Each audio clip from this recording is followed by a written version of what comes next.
Welcome to NFL Live. We have some of the most interesting sound bites of the year coming out of Buffalo today. You will hear them. We'll talk about them. After firing Sean McDermott on Monday, GM Brandon Beane and owner Terry Pegula addressed the media, starting with the reason McDermott was fired. My decision to bring in a new coach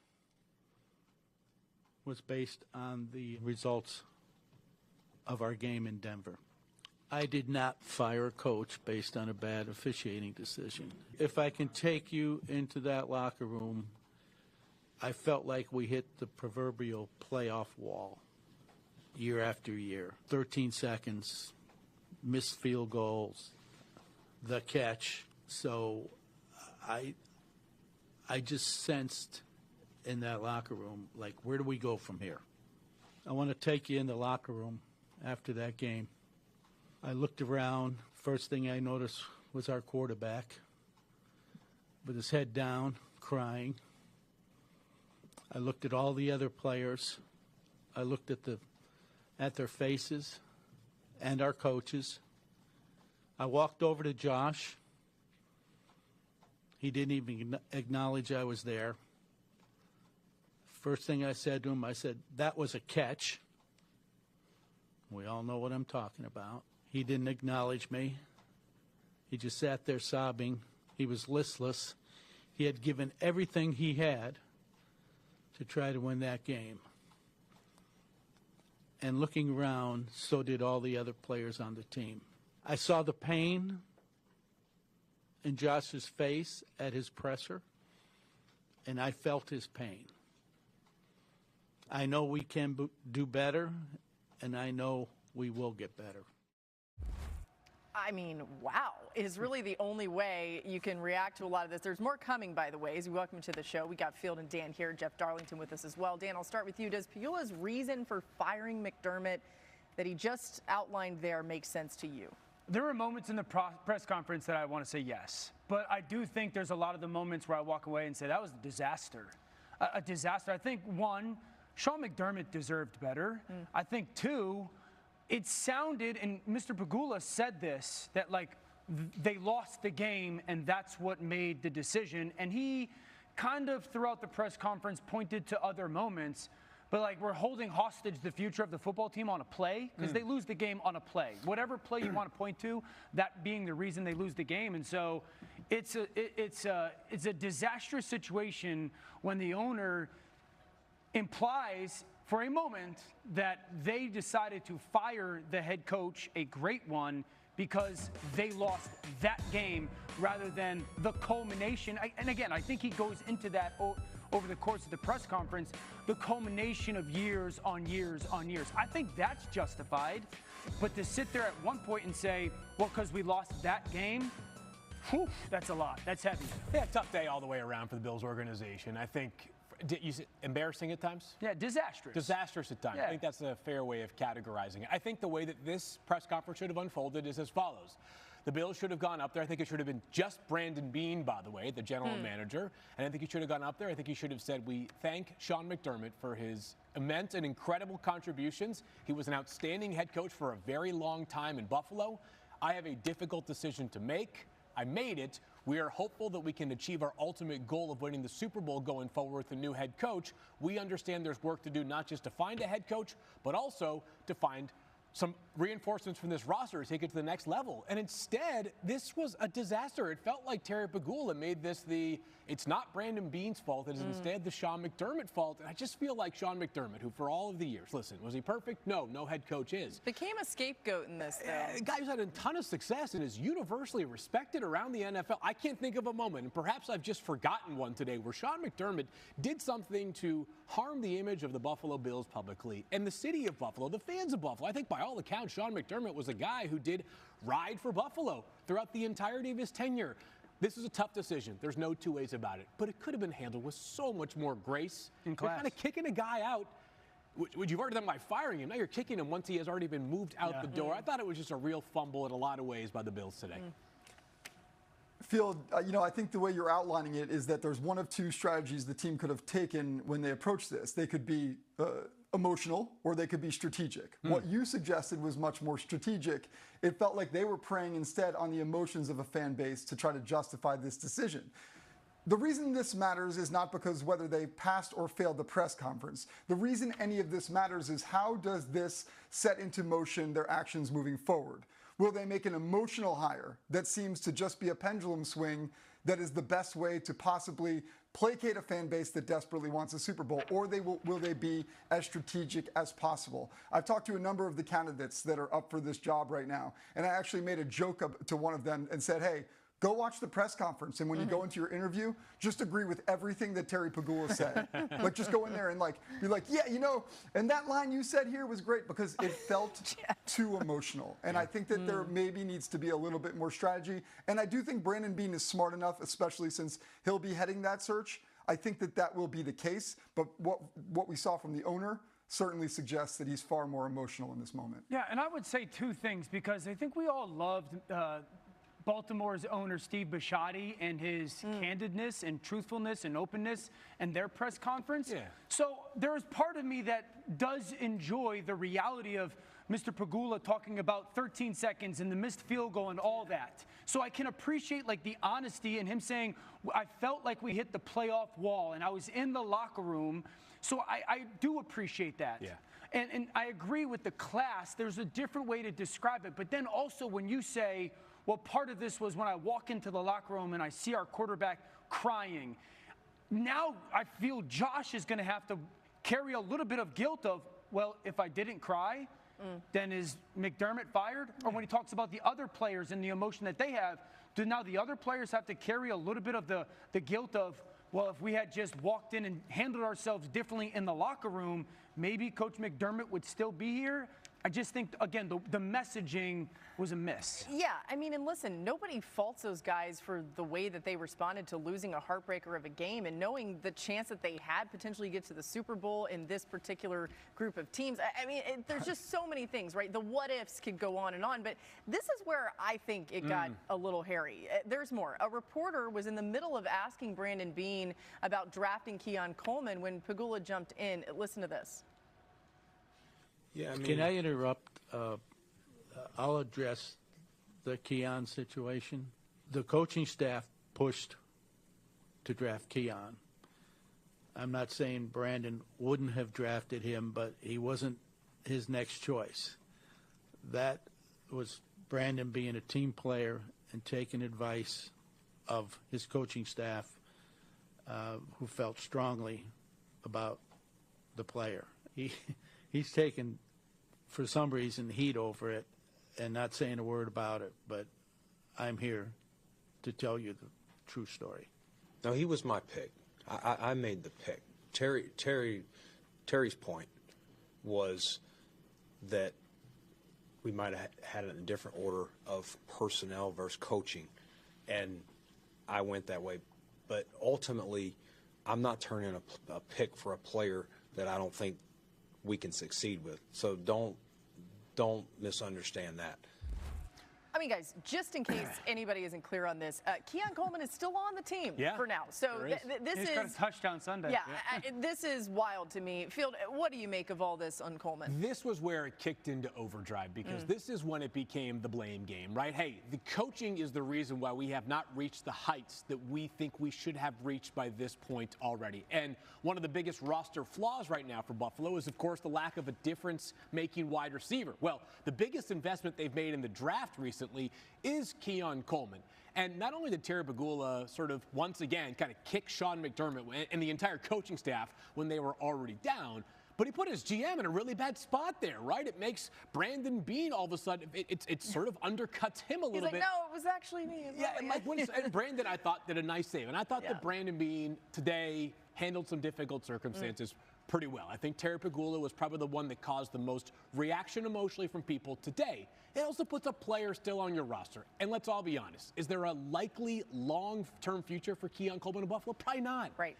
He's still under contract, and the next time you can make a move on Keon Coleman is about a month and a half away from now when the new league year begins in early March. Like, I can't imagine there are a bunch of Buffalo Bills players who are sitting there right now and really fired up that their owner is just throwing a young player who does have immense talent. He was the first pick in the second round just 2 years ago under the bus like that. Like, why are we doing this? There are some things that are so much better left unsaid. Yeah. Again, another example, Sean McDermott deserved better. Joe Brady deserved better as well. He didn't just say Sean McDermott, staff, it was right. Yeah. That was an offensive coaching staff. Joe Brady has been phenomenal for that organization over the past couple years. Buffalo, you didn't fall short of your long-term goal or ultimate goal over the past X amount of years because of Keon Coleman. Yeah. You didn't. Because you didn't make a play in this situation. You didn't make a play in that situation. You didn't make this kick. You didn't make this stop. You didn't make this throw. Those aren't on Keon Coleman. So to have Keon singled out on a massive day feels relatively childish. Yeah. I also think there's just a reality that this is what it's like in an organization that expects to win a Super Bowl. We live in the world where there's 32 of them, and oftentimes we talk like all 32 can. They know they can't. Yeah. Buffalo has been for about half of a decade. We should have one, and they don't. And I think we saw a lot of the emotion of that spill out and frustration of that spill out. Keon is like the innocent bystander of today, and that's not fair to that young man. The other thing that stuck out to me there, too, if you really think about it, you know, you mentioned they've got about a month until they could move him. Free agency comes your way in March, but aren't you diminishing Keon Coleman's value a little bit there? If you want to get something for him, don't act like you didn't want him. That's a weird strategy. All right, one more interesting bite here. This was Pegula on the criticism the organization has faced. Does anyone know what the numbers 523, 2226 represent? I'm asking a question. No? That's our seeding over the last 7 years in the playoffs. 5, 2, 3, 2, 2, 2, 6.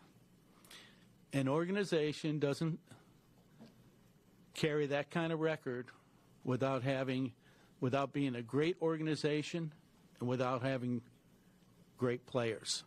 It's impossible to have that kind of results without having a good roster.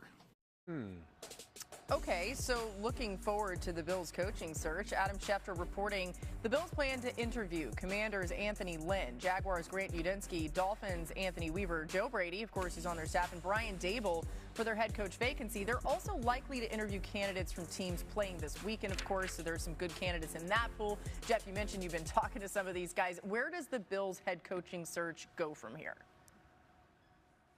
Well, first of all, a good list of names. One we've probably seen attached to other head coaching roles around here. One other name, Lou Anarumo, the Colts defensive coordinator, is going to get a look as well. Throw him into the mix. I think that you're looking at a group of generally leaders of men and then some offensive candidates. The question becomes how the team wants to approach this in terms of Josh Allen. Obviously, that is the question that we have to answer. And by the way, we can talk about all this press conference and whatnot. This job is still 100% extremely coveted because they have Josh Allen. So we need to remember that through all of this. But I will say, one of the questions that's certainly going to be asked, especially of those defensive players or coaches, is who's your offensive coordinator? And that's a tough answer right now in a market that doesn't really have a ton of coordinators available and a lot of vacancies open. So this is going to be a very interesting interview cycle for these guys to try to figure out how to navigate that and also have the right answer when it comes to who will be calling plays for Josh Allen. Yeah, this is still the best job available along with Baltimore because of Lamar Jackson and Josh Allen. They're superstar quarterbacks. Jeff, I would say this too. I have said I really don't care who the next head coach is if Joe Brady's not the play caller.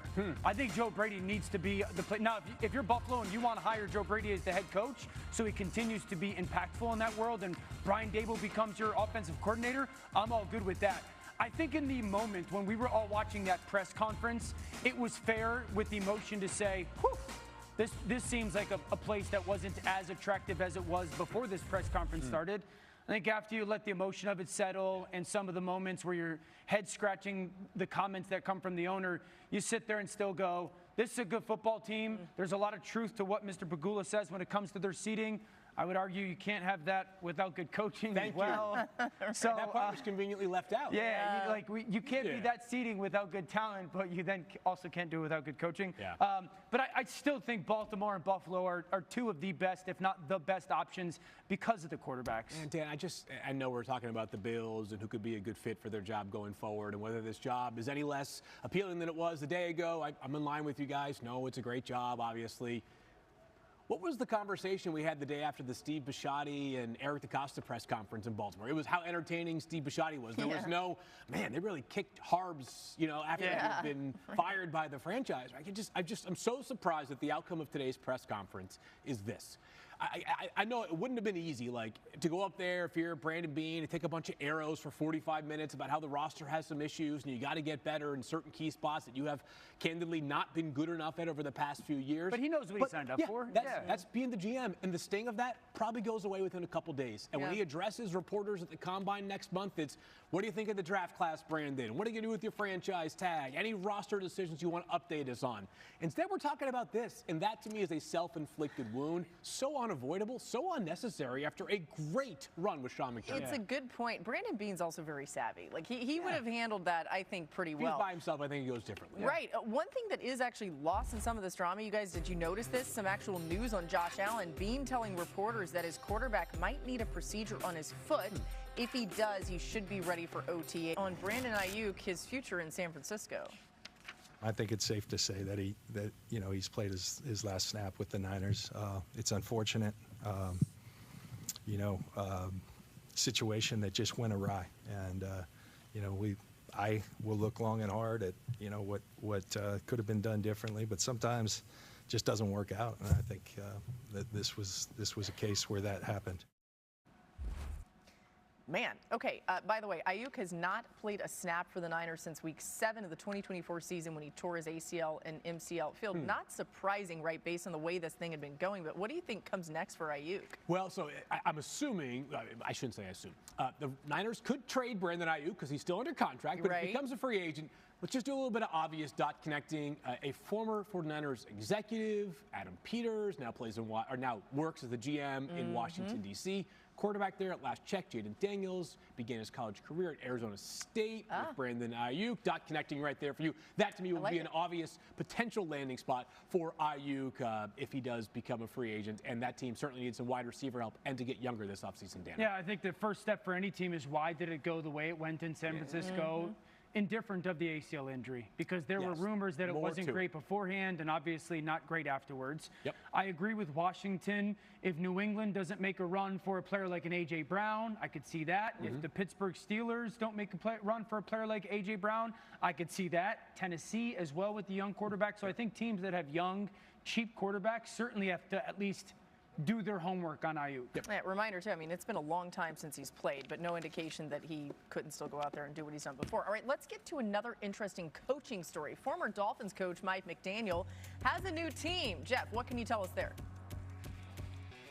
Well, he's headed to the Los Angeles Chargers after extensive meetings with that team a day ago. McDaniel ultimately deciding that that's where he wants to be. Now, I will say that the Tampa Bay Bucks and the Philadelphia Eagles both put on pretty good full-court presses to acquire McDaniel as their offensive coordinator. It was their #1 pick. McDaniel, though, ultimately lured back to California, personally feels like he's going to be comfortable out there, and also obviously loves the idea of coaching Justin Herbert. It is interesting from the presentation of he's going out there with Jim Harbaugh, who's an offensive-minded coach. The question becomes, how does that blend together? But McDaniel feeling like that this is going to be a very good fit. We'll get to the football in a second. I just want to make the comment, anyone else like these two personalities together is going to be amazing. Mandatory press conference. I love it. Hard knocks. If you're watching right now, is there any way we can make that one happen this That's a good one. Please. It would be recently, though? so good. Probably. Maybe. But either way, do it again.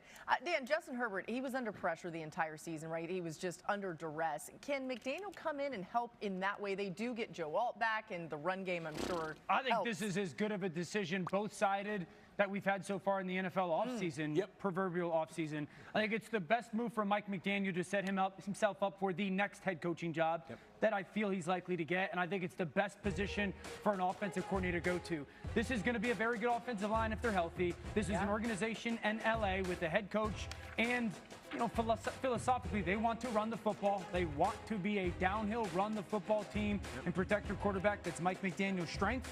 Also, as much as I love Tua, this is a physically much more gifted quarterback. And so Mike had Tua, and Tua's got some things in his game that Justin doesn't from an anticipation standpoint. He's got a quarterback now that he's never had the type of, at least physical talent at quarterback. So this is a home run for the Chargers. I think it's a home run for McDaniel. Yeah, now we're cooking, right? I mean, I understand the limitations last year offensively because you lost your 2 offensive tackles for much, if not all, of the season, as was the case with Rashawn Slater. But this offense, and I know I always defer to Dan in these sort of matters, but certainly struck me, and I think a lot of defenses, is vanilla, bland, and predictable, right? Mike McDaniel, the complete opposite of that, right? This guy has a new pitch he's throwing every single game, sometimes every single half, sometimes every single drive. The running game should be much more creative. It's great news for the first-round pick a year ago. Amari Hampton, he'll be weaponized in ways he was not weaponized this past season.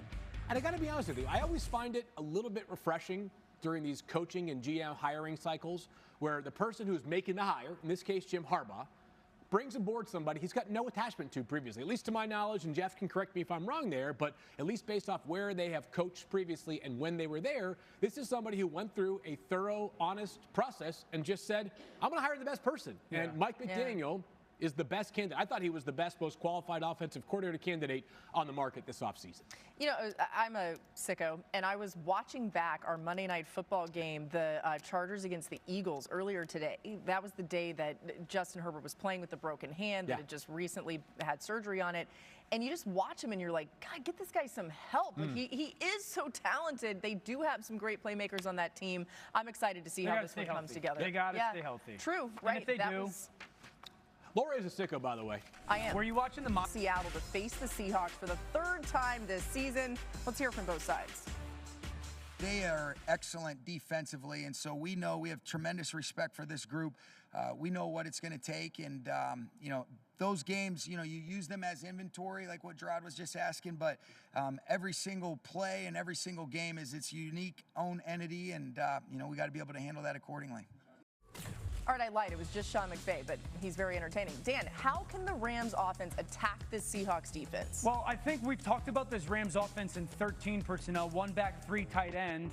And I think it's the place where they are most comfortable getting creative. So what is that 13? So we've talked about it this year. There's that 1 back behind, 3 tight ends. Now, a couple things that stand out. This is the last time they played. Remember, no Devontae Adams. So this is Mumfield up top. And so as a defense, you're sitting there going, well, 3 tight ends. Here comes run game, right? Devontae, no Puka Nacua in the game. And when they go with that ball fake, look at everybody on this defense just run after the run. Here comes this deep sail. You secure the edge. And look at all the space. I mean, this is one of the best defenses in the NFL. But because of that presentation and the run fake, you have the middle of the field completely vacated, easy, explosive completion. I want to see Sean McVay. Does he keep Mumfield there? Does he put Puka there? Will that change the reaction of the defense? There's that 13 personnel again, but now Puka's in the game. The tight ends are in a little bit more of those traditional setups. This is where the creativity comes in because Sean loves to run play action or a little bit of flea flicker. And so as a defense, Seattle knows in this look, you're either getting run or some of those chunk explosive in-breakers off play action. Look at the depth that they play with. Then Sean goes, well, if you're going to play with so much depth, and I'm going to get 15 to 20 yards of separation at the line of scrimmage. They love the screen game. They love the tight end screen game. How does Seattle handle that? Because then Sean goes, all right, here comes those 13, that 13 personnel, the 3 tight ends. Puka's up top. Ferg is down as a wide receiver, at least alignment-wise. I just showed you the tight end screen. Now here comes the ball fake. It's not going to be the screen. This time, they're going to lift that coverage. Maybe it's a little bit lower, right? The vision a little bit lower. And here comes the big in-breaker. And so this is an offense in LA that really hasn't been one that's been wildly creative this year. But I do think, let alone the personnel matchup it gives Seattle when it comes to those 3 tight ends, I do believe where they are right now, this is when Sean McVay feels his most creative, and I can give you a bunch of different looks post-snap. from the same stuff pre-snap. Dan, the Rams have run 361 plays with 3 or more tight ends on the field this season. That's over 200 more than the next closest team this season. It's a huge part of it. They love it. All right, you want to race back to the desk? Go. Let's see who's faster. Close. Okay, wait. Close. But we have to talk about this tweet, so it's unfair, Dan. Dan beat me by a lot. Whatever. Here's Baker Mayfield being petty, and I love it. There were some fireworks. Whoa. He responded to a reporter who said that he and new Falcons coach Kevin Stefanski failed in Cleveland.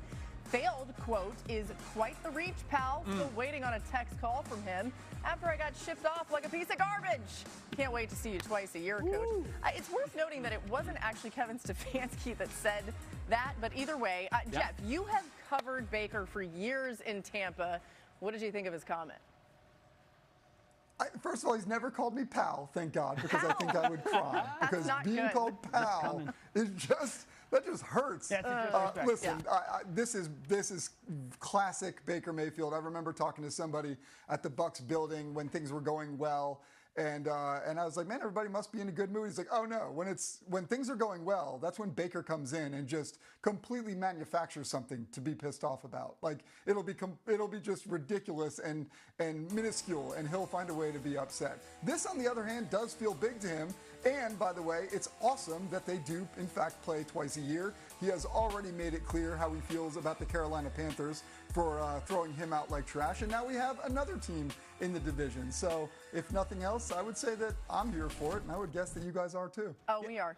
I think people kind of forget, like, what happened, like, where is this animosity coming from? And it's hard to point to a specific singular event that triggered all of this. I just think that people have to remember that during the final year in which Baker Mayfield was a Cleveland Brown, right, there was some personality misfits between him and Kevin Stefanski. And, of course, the team made a gigantic, one of the biggest trades and certainly one of the biggest failures in NFL history by trading for Deshaun Watson to take Baker Mayfield's job. So this was not something that just, like, it wasn't a singular moment. I think there was maybe a year or multiple years of tension that led to this. I have a take, though, and I was thinking about this a lot last week when we were watching before the Rams and then the Bears game, where there were some reports that, Sean McVay was perhaps disappointed by some of Ben Johnson's comments in relation to Matt LaFleur. This is great for sports, guys. I respect guys who have respect for each other, but don't we like a little bit of bad blood? Think about some of the greatest rivalries that define, like, our childhoods. Like, there was true hatred there. I'm in for this. If there is true, deep-spirited hatred between at least Baker Mayfield towards Kevin Stefanski, I don't know if the reciprocal is true or not. It's great for twice a week twice a season next year. What is that face? Dan likes bad blood. Hatred. Okay. Dan, at the root of this, though, Stefanski never found the guy at quarterback in Cleveland. Do you trust? He had him. It's the guy that. He had him? Okay, right. So he never made it work. Do you trust him to make it work in Atlanta, whether that means working with Michael Penix Jr., Kirk Cousins, I don't know, or bringing somebody else in? I do. I think Kevin Stefanski's a very good coach. I love both of these guys. I'm with you. I love the fact that there's a little bit of dislike between the two of them. At some point, I guarantee they're going to get together, have a beer, and say, let's move past it. Yeah. But yeah, I do think in Atlanta, and I think Atlanta is a place ripe for winning. I have said this. Kevin Stefanski goes to Atlanta. Kirk Cousins is his starting quarterback. I think they can win 11 games. I truly believe that because of the offensive line, the offensive skill talent, Kirk Cousins' strength, and the style of scheme that Kevin Stefanski, now I would hire Tommy Rees as my offensive coordinator if I was him, to be determined, but I think the scheme is good for that quarterback. There's so much young talent on their defense, and if it's not Kirk Cousins, I think the next question you ask yourself, Atlanta, is because Penix's lack of development and the injury is, can you trade for Mac Jones, or do you believe, I don't, that Ty Simpson of Alabama will fall to you in the second round? I don't think he will. I believe he'll be in the first round, but skill set wise, I do think that would be a good match. Yeah, just as it relates to Mac Jones, Kyle Shanahan was asked about that today. He said, quote, you always listen to people with trade offers. We're also not getting rid of good players, so I'd be very surprised if Mac wasn't around next year. Remember, Mac Jones had to perform in key moments this year when Brock Purdy was hurt. Move for Mac. They need to, right? Mac and Malik Willis going to make a lot of money. All right, back to our top story. Bills owner Terry Pegula spoke for the first time today since Sean McDermott's firing, saying he made the decision based on the loss in Denver. Here's more of his explanation. I did not fire a coach based on a bad officiating decision. If I can take you into that locker room, I felt like we hit the proverbial playoff wall year after year. 13 seconds, missed field goals, the catch. I just sensed in that locker room, like, where do we go from here? I looked around. First thing I noticed was our quarterback with his head down, crying. I looked at all the other players. I looked at their faces and our coaches. I walked over to Josh. He didn't even acknowledge I was there. I saw the pain in Josh's face at his presser, and I felt his pain. I know we can do better, and I know we will get better. Okay, looking forward to the Bills coaching search. Adam Schefter reported the Bills plan to interview Commanders Anthony Lynn, Jaguars Grant Udinski, Dolphins Anthony Weaver, Joe Brady, who's already, of course, the OC, and Brian Dable for their head coaching vacancy. Jeff also told us earlier about Lou Anarumo. He'll be part of this process. They're likely to interview some candidates from the teams playing this weekend as well. Man, you got to be a dog to take that job, though. Woo, the expectations are through the roof. Okay, so qualification for the next Bills head coach, be a dog. You better be a dog. The new college football champion crown mock draft season officially underway. Mel Kiper Jr. joins us to discuss his first mock draft of the year. We'll see if Field agrees. I'm going Mendoza at 1. We'll find out. Gotta do it. All live. It's a very exciting day. I love this day, you guys. Mel Kiper Jr. has released his first mock draft. Mel is here to talk about all of it with us. And Mel, get us going with the quarterbacks, just 2 of them in the first round. Let's start with the Raiders and that first overall pick.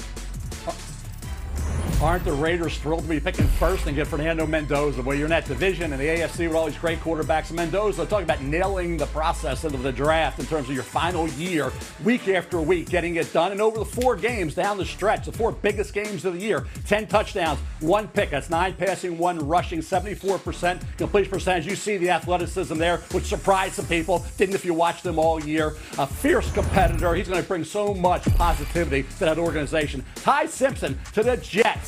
Dano said around the middle of the first, I thought, hey, Mac Jones went mid-first. This kid's a more athletic, faster version of Ty Simpson. Ty is. And you think about the first 9 games, 21 touchdowns, only 1 pick. Went back to my notes. I was raving about this kid. I had 16 on the board moving up, with an arrow moving up. Then he had some struggles. The O-line didn't get it done. They had no running game. Ryan Williams didn't play up to the level expected. And he had some struggles. He had 5 fumbles over a 7-game period. But you really have to balance it all out. At the end of the day, I think Ty Simpson certainly deserves to be a mid-first round draft choice. Oh, I love this. Field, let's start with Ty Simpson. Is that the smart choice for the Jets at 16? Pains me to say that Mel is correct on this one here, Laura. I think if you polled 32 NFL teams, the grade would be a little bit lower than 16th overall. It might be closer to the 2nd round for Ty Simpson. What happens every year, though, with quarterbacks? They get boosted up the board. Why? Because there are more teams that need quarterbacks than there are quarterbacks available. And ultimately, I think the pre-draft process will be good to Ty Simpson. I also remind people of this every single year. If the draft were held in January, it would go a whole lot different than if the draft were held in April, when it is held. You know why? Because we forget about the bad stuff and we focus on the good stuff. And there was a lot of good stuff. It was a tale of 2 seasons for Ty Simpson at Alabama this past year. I think the Jets will gravitate towards the processing, the accuracy, enough mobility, and some of the it's not elite razzle-dazzle, but even Kirby Smart, the Georgia head coach, talked about how, like, Ty Simpson with his legs is a bigger problem than people realize. We saw that in the Auburn game, late in the Iron Bowl with a dramatic win. So there's enough good there that I do think Ty Simpson finds himself somewhere in the middle of the first round. Yeah, I think the 2 big questions in relation to Ty are going to be, 1, how's he measure? How big is he from a height? If he's 6'2", yeah, he ain't going past 16. And how big is he? You know, how wide is he? Oh, if he's 6'2", he's big. Okay, but I do think that's going to be the starting point. I think the second thing is, listen, 8 New Orleans. I don't think they take anybody because the way Tyler Shuck played. Miami at 11. Let's see. Might be rich, but you never know. The Rams at 13, I would not be surprised in the least bit if he doesn't get past the Rams at 13. So I just think, especially if they win it, So he's going to be a very... To start the conference championship game for the Broncos on Sunday, a chance to get to the Super Bowl on the line. He's going up against the Patriots, team that drafted him. Stidham has not thrown a pass since Week 18 of the 2023 season at the Raiders. And overall, Stidham has made 4 starts in his career. All were regular season starts. That'll be the fewest starts by by any player at the time of a start in the conference championship, one fewer than Jeff Hostetler, entering the Giants NFC championship game in San Francisco after the 1990 season. Big Blue won that game. The 3 QBs on the list actually 2-1 in their respective conference championship starts, but as you can tell from the final score, the offenses didn't do much in any of those games. So we'll see what kind of history Jarrett Stidham can potentially make. Jeremy Fowler is in Denver, saw practice today. So Jeremy, what should we know about the plans for Stidham? Laura, the Broncos just wrapped up practice seconds ago, and I can tell you that with Jarrett Stidham, they have formulated their plan, and don't be surprised if they let him open things up in the passing game, at least in spots. I've texted with multiple people in the building, and they say things like, quote, super smart, quick decision maker, plays the game with anticipation and accuracy as a thrower. So he'll let things develop downfield, go through his second or third read, try to get the ball deep a little bit. The Broncos are okay with that as long as Sean Payton knows he's not going to take a lot of sacks. In Payton's mind, a sack is as bad as a turnover. So they'll hope for the best, develop him this week, go from there. And then also a source in the building told me, look, we have Sean Payton. That's kind of a common refrain around here. They know they have one of the very best play callers in the NFL. He's great with all quarterbacks. He went 5-0 with Teddy Bridgewater as his backup in New Orleans in 2019. So he's prepared for this kind of moment. Quick note, Laura, on the injury front, receivers Pat Bryant and Troy Franklin did have helmets on. They were out in the field during individual drills. We're not doing much from what I saw, but that's at least a good sign. And then J.K. Dobbins, the running back, told reporters, we will see about his availability. He's been out since November. Yeah, they hope to have all hands on deck, certainly, to help out Stidham. Thanks so much to Jeremy for the latest there. And the other thing that helps, you got a defense like that, right? If your defense is great, maybe Stidham can manage things offensively and hold on to this. All right, Field, what do you expect the offense to look like with Stidham at quarterback? Well, Jeremy just mentioned Sean Payton is play calling. I think this is by far the most diverse offense the Patriots have faced in just 3 playoff games, right? Los Angeles Chargers, Houston Texans, not going to throw quite as many wrinkles at you as I do believe Denver will throw on Sunday. Sean Payton has been doing this for a long time. He's always had something up his sleeve.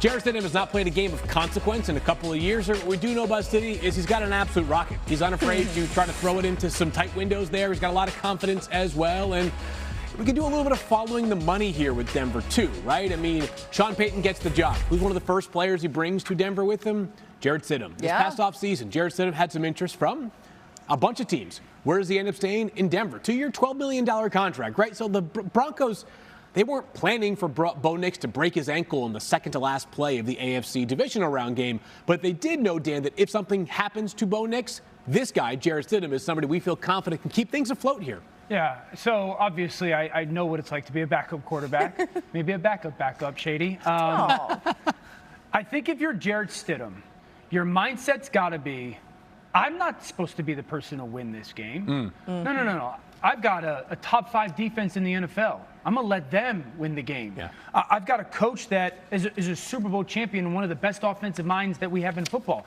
I'm going to let Sean Payton win the game. And so I think if you're Jarrett Stidham, there is a freedom of, I don't have to do anything above myself. I don't have to do too much. I do think Sean will be aggressive. I think if you watch Jarrett, and I understand it's in the preseason this year, one, he's really good moving, whether it's up in the pocket. Sometimes they design stuff to get him outside on the perimeter. Throwing on the run is really good.